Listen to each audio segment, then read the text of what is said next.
Hello, and welcome back to The Director's Cut, brought to you by the Directors Guild of America, where each episode we bring you a brand new interview with one of the film industry's top directors, conducted by one of their peers.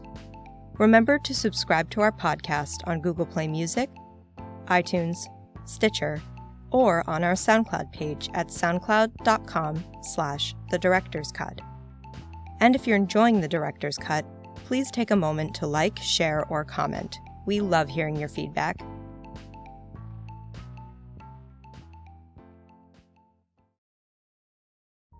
This episode takes us behind the scenes of director Charlie McDowell's new film, The Discovery, starring Jason Segel, Rooney Mara, and Robert Redford. Mr. Redford plays Dr. Thomas Harbour, who has discovered scientific proof of an afterlife. This revelation turns the world into a bleak place where countless people have chosen suicide in order to reset their lives, while others have turned to the doctor's ongoing experiments to find meaning in existence. When Dr. Harbour's son Will shows up at his isolated compound along with a mysterious woman, all three must figure out whether they can find peace in this life or in the afterlife.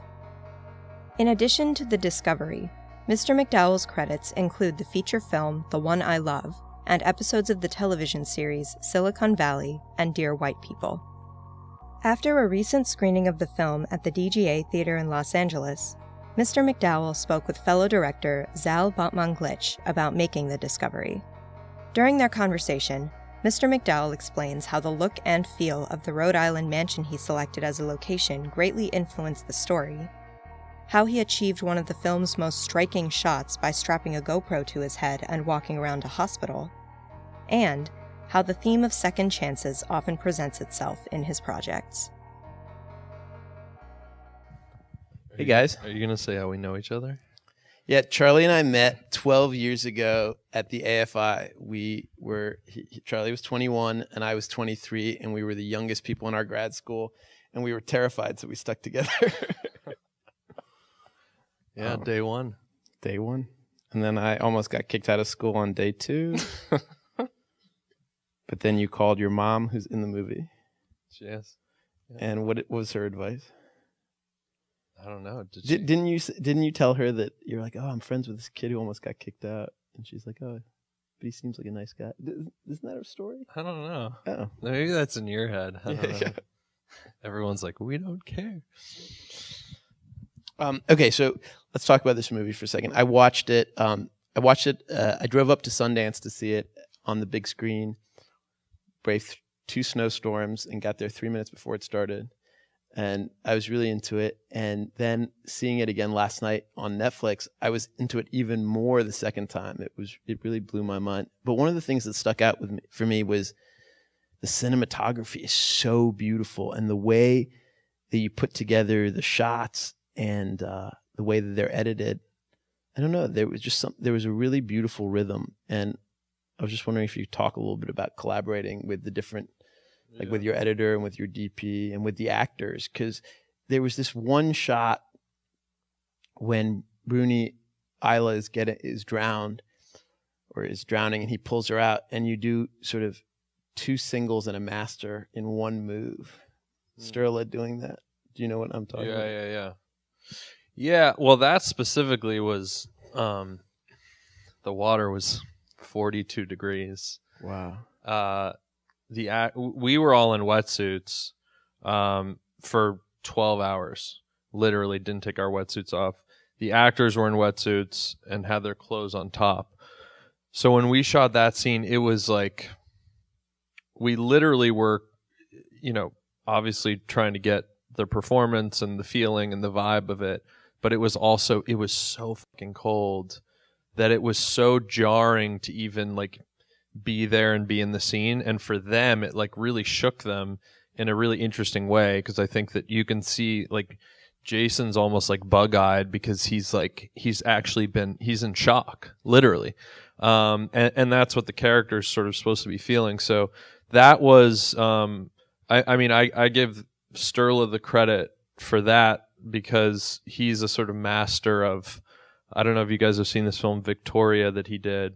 That's a single shot film that he shot. Yeah, and it's not like a fake single shot movie. It's literally actual 2-hour single shot. Yeah, and they shot it. They made the movie 3 times, and they used the third take. And he's just a master of camera movement and where to sort of capture these moments and how close to be to characters and how far away to be to characters. And he's just he just has such a special sort of sense of that. And so it was mostly us, trying to get that, because they'd jump in the water, then they'd have to get out and like change their clothes. But the and all shot that. also of Rooney going in the pink and the white hair, Yeah, and so the that blue sky, so and the that gray was water. the first. That shot of like on her back following her out. That was the first image that I got from the film, and it's actually on the cover of my lookbook. And it's a guy. I remember seeing. Yeah, your it's lookbook. literally That's why I'm the like, same I don't know if you image. should give all the credit Well, to Sterling. I just mean the credit in terms of like you're saying like it was like a master and then like in terms of like how to find the characters when and where. That was a lot of that wasn't so planned. That was more like, okay, let's just capture this in the moment and do what we can. But yeah, I mean, it was a special collaboration. For me, like I'm a believer in I don't know. Zal, I'm sure you're similar, and just you kind of make your stuff in pre-production. And for me, at least, it was I wanted to have a plan of how we were going to shoot everything, and then when we got on set and saw how the actors were sort of bringing it to life for the blocking, then we would obviously adapt and kind of throw out what we had planned. But for the most part, we knew how we wanted this movie to look and feel.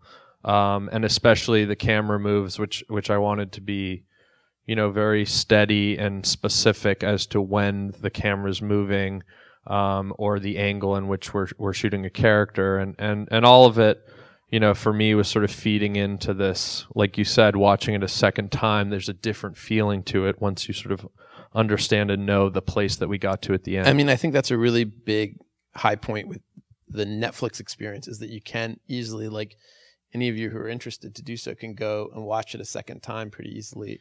Yeah, that's I mean, in teaming up with Netflix, that was a big part of and also the outreach of like, it's so interesting. We talked about like looking on Twitter, and you look up the movie and it's like, and now on Twitter there's this translate button so you can see, but it's like, it is a global thing. And what's so cool for me with this movie is like, it's a movie that I hope eyeballs from all different cultures and different ideas on life and religion and science and the afterlife. Like, for me, it's so interesting that so many different types of people are watching this film, and it's not just a small little indie release in the U.S. Yeah, it's a very different, like, this is the same kind of movie that would play at Sundance and then have a small platform release. But in this situation, it has a global release instantaneously. I'm just wondering, from that experience, I'm going to ask you a 2-part question. The first part is, what's something that in that instant where like I equate that the moment it goes live on Netflix, like you've dug out all these like rivulets in the mud, like a sandcastle type thing, and then all of a sudden the water hits it instantaneously. And yeah. I'm wondering, what is something that you think really worked that you maybe didn't know if it would work or not, but then when you saw it on a global sense, you're like, wow, this really works for my film. And then what's something after you saw the water hit the thing that you would do differently?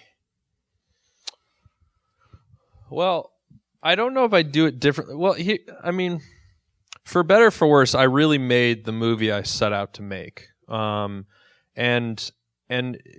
this movie, the idea, I think people find, everyone sort of globally finds interesting, and then it's one of these situations where the execution is, so many people have different ideas of what they want to see. So a lot of right, they start fantasizing themselves. Yeah, of like where they want it to go. A lot of people wanted to go more into religion, and that was something that we explored in the scripting process and then pulled away from because I didn't feel like that was the story that I wanted to tell, and I only had X amount of pages of real estate to develop these characters and this love story. So for me, I think what I hoped and what seemed to happen just from kind of looking through social media is, for a lot of people, is that it really made them, it shook them and it made them think.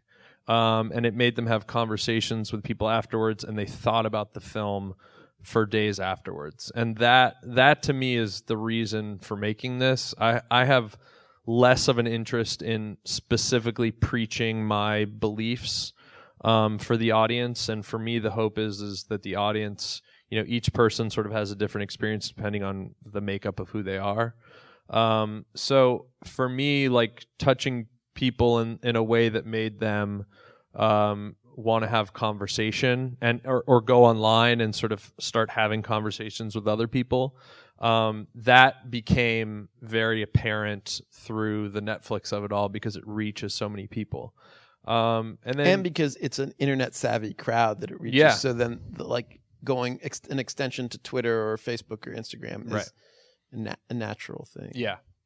And then do differently. I don't know if I would. I mean, I was talking about like specifics, like Yeah. something that, like when you hit the global platform, like for me, I'll tell you the thing that when you first see the parallel dimension that's spooky. That stayed with me. What is that process? What is that? like on how we shot that. Yeah. I mean, I think that was an incredibly successful Well, part what's of funny the movie. is if you take away all the elements, it's like it's so big. So it was me with a GoPro on my head, and it's me like going to the. I like that it's you. Well, it was half Sterla, half me. So like Sterla was the driving part because I couldn't drive a stick shift, and so he was driving the car, and then I went into the hospital because we didn't have permits for that day because we didn't want to take up shooting time. So we went at like 11 o'clock at night, and I just started walking around the hospital. And then we had to get the one scene with the actress when we were shooting there. But that was just GoPro on the head. And then we did research on and found these really interesting. This visual artist made these videos of like people describing their dreams, and he did this like crazy kind of art installation thing, and it had all these like flickering images, and images kind of popped in and came out, and it was beautiful but also sort of haunting, and I think we found inspiration from that. But once you take away the elements, it's very rinky-dink, but in a cool way. That's what, it's one of those things that in most films that deal with these kind of things, you would never see it. It would be talked about and never seen. And I thought it was really awesome that you showed it, and I thought it really worked. Let's talk about the OA. But there are, so I made this thing that's on Netflix too. It's called the OA, and we're very close friends, but we don't share scripts. That's not our style to share scripts or cuts. So we actually had no idea that our two works would be so similar in theme. I mean, we both made things about the idea that consciousness goes to a parallel place. That's kind of weird that happened. It's really weird. And they both ended up on it's still Netflix. So I saw, just for the audience, so obviously we've been working on these projects for a while, and so we'd get like little hints just from like having breakfast of like, okay, something about the afterlife. Oh wait, yours has to do with the afterlife, mine has to do with, so we kind of had somewhat of an understanding. But when I saw the OA first because it came out before this, and my mind like exploded because I can't even imagine, because it was like, I mean, there's even certain conversations that are similar. It's really interesting. Rooney and Britt have the same hair. Yeah, it's very bizarre. But anyway, sorry to bore you guys with it, but it kind of blew our minds, I think, in a way that that we were thinking about the same stuff at the same time. Well, I mean, I think that happens. I think that happens to a lot of the people part in the audience who are telling stories too, or thinking about stories. Like you'll be thinking about a story, and then you'll see someone else makes it. I think there is that collective unconscious, and people do pull from it. Yeah. Maybe we're both dead. Maybe we're all dead. This is an afterlife screening room. Yeah.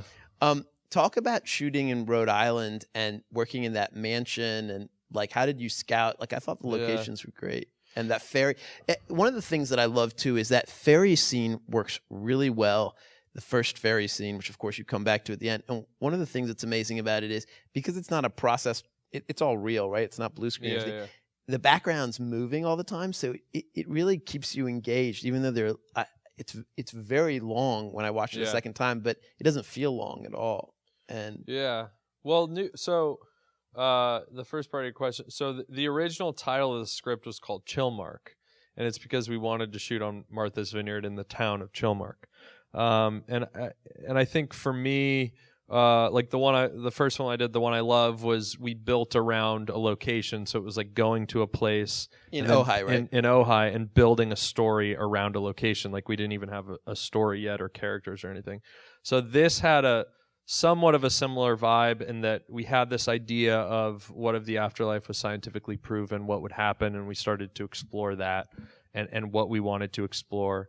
And then the next thing that came up was a setting, which was a summer town in the off season and what that looked and felt like. So it was originally Martha's Vineyard. Then we wrote the first scene of the film, the interview scene, and we didn't have any other characters. We just had the Thomas Harbour character.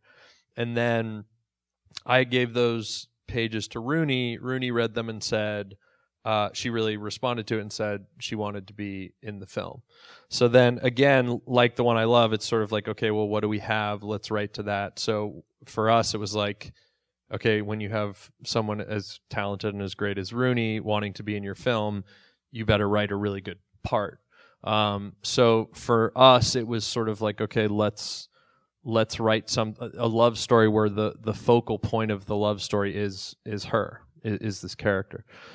So that was sort of the process. And then we couldn't shoot on Martha's Vineyard for logistical reasons, and our producer brought up Rhode Island, and I went there and I just started driving around the state by myself.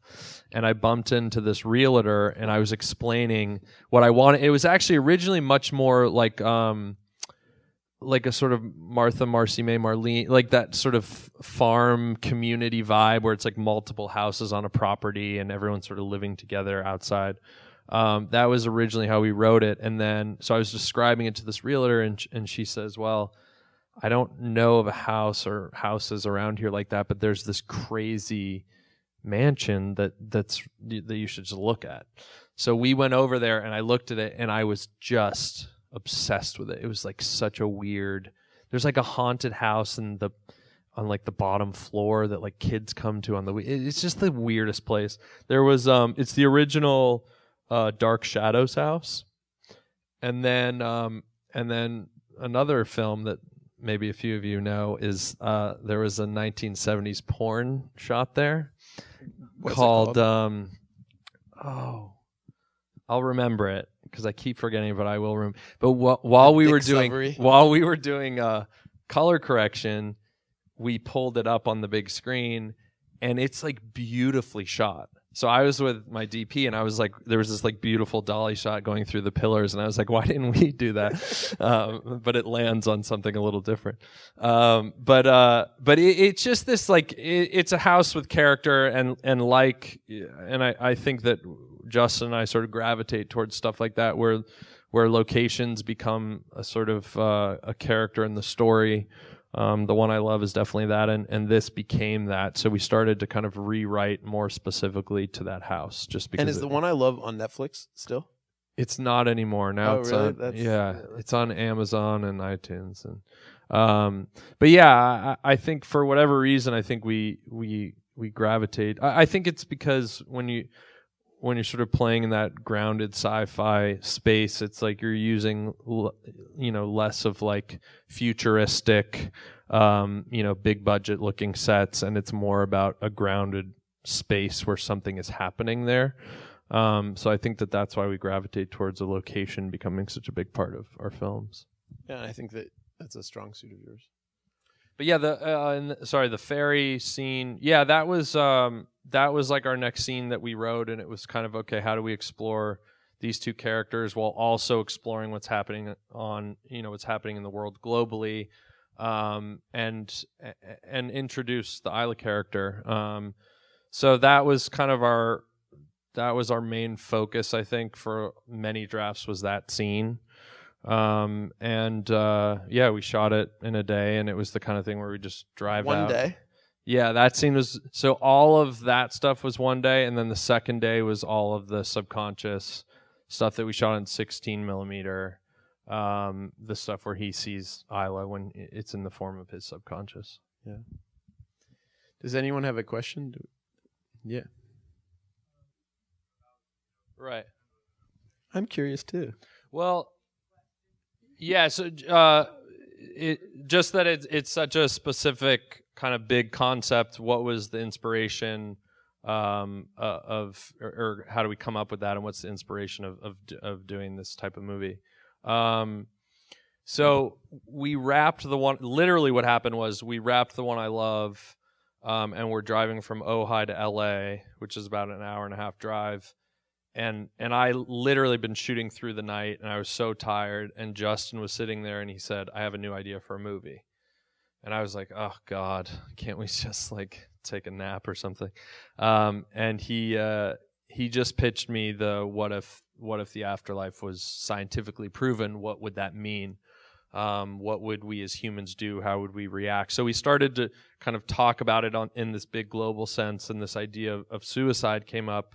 And not this idea of like suicidal people killing themselves, but the idea of what if death didn't mean the same thing that it means to us now? What if you're just living somewhere else? You're going to a new plane and you're living in a different place. Is that considered death anymore? And so this idea of, and we especially see it in today's world of like, you can't pay your mortgage, you went through a horrible breakup, whatever it is, we've all muttered the words, "I want to kill myself." What if it became this, this sort of global thing of, well, what if I did just hit that reset button and go to a different place? Would I do it? That became really interesting to me. I personally don't think I ever would, or believe that our society right now would go to that place. But I think we're sort of close enough that it became really interesting to explore to me.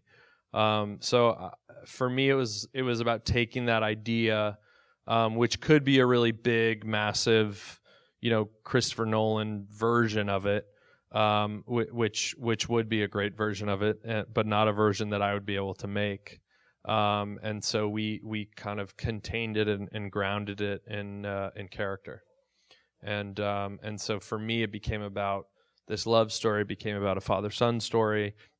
And then this big global idea was sort of the backdrop to this world. But later, I didn't know this, but Justin told me that he came up with the idea because he was watching a Stanley Kubrick documentary where Kubrick said that no matter whenever he sees a film, I'm going to butcher this a little bit, but whenever he sees a film where there's like ghosts or anything sort of paranormal, and as even if it's a terrifying film, it never scares him because it's saying that there's something after this life. There's something more, and he found that incredible and amazing.